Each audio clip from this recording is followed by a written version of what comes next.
कक्षा 9 का सप्लीमेंट्री का लेसन है द लॉस्ट चाइल्ड, खोया हुआ बच्चा। खोया हुआ बच्चा की कहानी है। इसमें एक ऐसे बच्चे की कहानी है जो अपने माता पिता से मेले में किसी वजह से बिछड़ जाता है। तो कहानी मतलब यह है कि इस कहानी में बताया गया है कि लोग जब तक, या छोटे बच्चे, जो छोटे बच्चे होते हैं वो अपने माता पिता के साथ जब तक रहते हैं तब तक तो हर चीज़ की डिमांड करते हैं, जिद करते रहते हैं। लेकिन जैसे ही वो अपने माता पिता से थोड़ा दूर हो जाते हैं तो किसी भी चीज़ की डिमांड नहीं करते हैं। उन्हें केवल डिमांड, अगर वो करते भी हैं तो केवल अपने माता पिता की, क्योंकि उन्हें लगता है कि सबसे ज़रूरी हमें माता पिता ही है। यही बच्चे बड़े होकर किस तरह से बदल जाते हैं, लोग इस चीज़ को समझ नहीं पाते हैं। और इसमें हम ये नहीं जानते हैं, ज़्यादा हमको भी अनुभव नहीं है, लेकिन एक चीज़ हम जहाँ तक जानते हैं कि लोग कहते हैं बेटा या बेटी शादी होने के बाद लोग बदल गए, या ऐसा या वैसा। इस तरह की बातें नहीं है, बदलता कोई नहीं। होता क्या है, मेन वजह होती है पैसा। शादी हो गई, उसके पास भी 2 बच्चे हो गए भाई, और खर्चे बढ़ जाते हैं। तो वहाँ क्या होता है कि जैसे पैसा बढ़ गया वैसे जो है खर्चे बढ़ने लगते हैं। तो आदमी अपना पैसा बचाने के लिए कि भाई हम जो कमा रहे हैं उसमें से थोड़ा बचेगा, इस वजह से वो अपने परिवार से अलग होने लगता है। जब अलग होता है तो उसे लगता है कि अब हमारा कुछ बच रहा है ना। और चलो हम तो देखते हैं गांव में फिर भी बहुत अच्छा है, गांव में लोग अभी भी माता पिता को अपने वृद्धाश्रम में नहीं छोड़ रहे हैं। कभी भी एक चीज हमने नोटिस की है, कभी भी आप ध्यान दोगे, जहाँ तक बात है अगर वृद्धाश्रम में जाते हैं तो अमीर और पढ़े लिखे घर के वृद्ध माता पिता, क्योंकि हम लोगों के यहाँ जो मिडिल क्लास के लोग हैं, मिडिल क्लास छोड़िए, जो शहर में रह रहे हैं, चाहे किसान हैं, चाहे बहुत पैसे वाले हैं, चाहे बड़े किसान, चाहे छोटे किसान, चाहे और भी कोई काम धंधा करते हैं, चाहे मेहनत मजदूरी ही क्यों नहीं करते हैं, लेकिन वो अपने माता पिता को वृद्धाश्रम नहीं भेजेंगे। 2 भाई हैं तो मिल के आपस में खिला लेंगे, उनको जो भी उनकी आवश्यकताएं होगी उसको पूरा कर लेंगे, लेकिन वृद्धाश्रम नहीं भेजते। लेकिन वहीं अगर जिन बच्चों को आप पढ़ा लिखा कर doctor, engineer, hi fi society में पहुंचा दिए हैं, वो बच्चे अपने माता पिता को वृद्धाश्रम भेजते। क्यों? क्योंकि दिखावा हमारे समाज का एक बहुत अभिन्न अंग बन चुका है। लोगों को ये लगता है कि ये हमारे माता पिता हैं, वृद्ध हैं, अगर हमारे साथ जाएंगे तो हमारी बेइज्जती होगी, हमारा अपमान होगा, इस तरह से लोग सोचते हैं। लेकिन नहीं, ऐसा कुछ नहीं है। वो लोग, बड़े लोग जो IAS बन गए, PCS बन गए, अच्छे डॉक्टर बन गए, इंजीनियर बन, अच्छे रैंक पे पहुंच गए, उसमें जरूरी नहीं है कि सबके माता पिता ही वृद्धाश्रम में रहे। नहीं, कुछ वहाँ भी अच्छे लोग होते, लेकिन कुछ लोग अपने माता पिता को वृद्धाश्रम में छोड़ते। तो वजह चाहे कुछ भी हो, हमें नहीं लगता कि पैसा मेन वजह है। नहीं, पैसा तो वजह हो ही नहीं सकती। उनके पास टाइम नहीं है उनको देखने के लिए, उनकी देखभाल करने के लिए, उनके पास पर्याप्त समय नहीं है, वो समय नहीं दे पा रहे हैं, अपने काम धंधे में इतने बिजी हैं, लगे हैं, शाम को गए सुबह वापस आए तो माता पिता का ध्यान नहीं रख पा रहे। इस वजह से भी हो सकता है वृद्धाश्रम में डाल रहे हो। तमाम चीज़ें होती हैं, हमेशा जरूरी नहीं है कि एक ही आदमी गलत है या उसकी जो बातें हैं वो गलत है। तो कुछ है।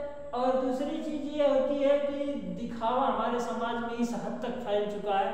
अगर हम शिक्षा की बात करें, मान लीजिए पढ़ाई लिखाई की बात करें, तो इसमें दिखावा इतना इस कदर पहुंच गया है कि लोग ये सोचते हैं कि अगर हमारा बच्चा या हमारे छोटे बच्चे जो हैं बड़े स्कूल में पढ़ेंगे जिसमें महंगी फीस है, तब आगे पढ़ेंगे, है ना।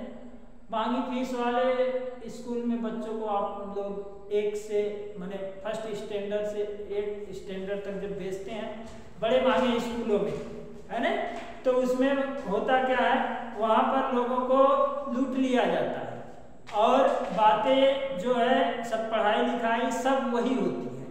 ठीक है। तो ये बातें थोड़े दूसरे टॉपिक पे चली गई थी, आज हम इस लेसन की बात थी जो, तो इसमें वो लड़का क्या करता है कि खो जाता है अपने माता पिता से, जब अलग हो जाता है तो उसके माता पिता भाई ढूंढते हैं उसको, परेशान होते हैं उसके लिए ढूंढते हैं, लेकिन अब वो छोटा बच्चा घबराहट में भागता है, पूरे मेले भर दौड़ता रहता है। अब मेले में जब वो चक्कर लगाता है तो उसकी पगड़ी खुल जाती है, उसके कपड़े जो है गंदे हो जाते हैं, जूता उसका टूट जाता है, माने छोटा सा बच्चा पसीने पसीने हो जाता है। फिर भी वो अपने माता पिता को ढूंढने के लिए पूरे मेले भर घूमता है। एक सज्जन व्यक्ति को छोटा बच्चा मिलता है तो सज्जन आदमी कहते हैं भैया चलो हम इसको उठा के इसके माता पिता के पास ले चलते हैं।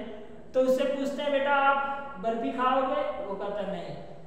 सेब खाओगे? माने तमाम लालच देते हैं, झूला झूलोगे, ये करोगे वो करोगे, लेकिन वो हर बार मना कर देता है और हर बात पे एक ही बात कहता है हमें केवल अपने माता पिता चाहिए और हमें जब तक माता पिता नहीं मिलेंगे हमें जो है कुछ नहीं चाहिए। तो ये उसका प्रेम था अपने माता पिता के प्रति, ठीक है। तो इसी का एक कहानी है। It was the festival of spring from the wintry side of the narrow lanes and Ali emerged a gaily chat communities clad community.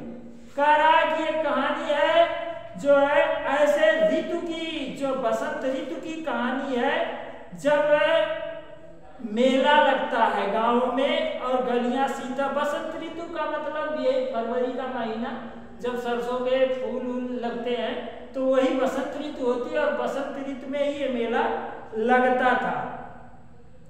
Some walked, some rode on horse, others sat being carried in bamboo and bullock cart। कह रहा है कुछ लोग उस मेले में पैदल जा रहे थे, कुछ लोग सड़क पर पैदल जा रहे थे, कुछ घोड़े से जा रहे थे और कुछ जो है बांस लगी हुई बैलगाड़ी से जा रहे थे।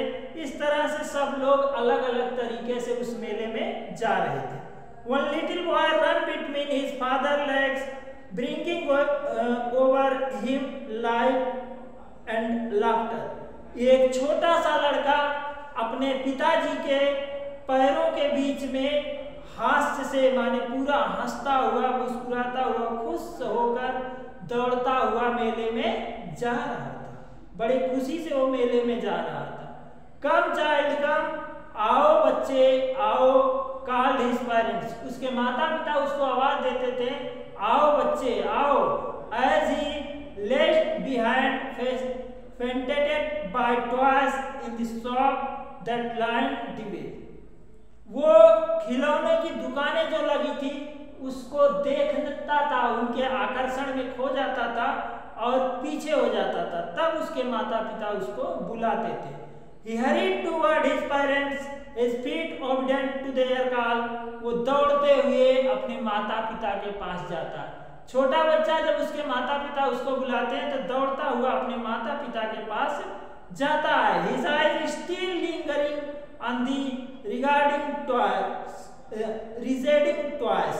अब अभी भी उसकी जो है आंखें या उसका जो मन अभी भी खिलौनों पर लगा हुआ था, है ना। आंखें अभी भी उसकी खिलौनों पर टिकी हुई थी। As he came to where they had stopped to wait for him। और थोड़े दूर चलने के बाद वो लोग ऐसी जगह रुके, थोड़ा सा आराम करने के लिए रुके, उसका इंतजार करने के लिए रुके बच्चे का। He could not suppress the desire of his heart, even though he well known the old cold star of refusal in their eyes। वो समझ रहा था कि हमारे माता पिता जो है ये सब इच्छा को पूरा नहीं करेंगे, इसलिए वो अपनी इच्छा को दबा ले रहा था, है ना। लेकिन वो उन वस्तुओं को, खिलौनों को, मिठाइयों को घूरते हुए जा रहा था, क्योंकि इसके माता पिता इसकी इच्छा पूरी नहीं कर सकते। क्यों? वो समझ रहा था कि हमारे माता पिता बहुत गरीब हैं। देखो एक बात इसमें ये समझ में आ गई कि वो गरीब का लड़का था, इसलिए उसके माता पिता हर आवश्यकता पूरी नहीं करा पा रहे थे, हर सामान उसको नहीं दिला पाते थे। लेकिन अगर अमीर की बात होती तो लड़का जो मांगता उससे पहले भी मिल जाता है, ले भैया ले तू ये खा। तो हम देखते हैं छोटे लड़के जो चाहे अमीर घर के हो या गरीब घर के हो, जिस चीज के प्रति उनका आकर्षण बन जाता है उसके प्रति बहुत आकर्षित होते हैं। और जिन लड़कों को तो ये उम्मीद है कि चलो हमें मिल जाएगा, उनका आकर्षण तो ठीक लगता है। जिन लड़कों को ये उम्मीद है कि ये वस्तु जिसकी हम इच्छा कर रहे हैं हमारे माता पिता हमको नहीं दिला पाएंगे, तो वो आकर्षण उनका खत्म नहीं होता, उस चीज की तरफ वो बहुत ध्यान से देखते रहते हैं। इसी तरह से वो लड़का भी मिठाइयों को, खिलौनों को बड़े ध्यान से देख रहा था और देखते देखते वो मेले में क्या करता है, खो जाता है। बस यही है कहानी इसकी।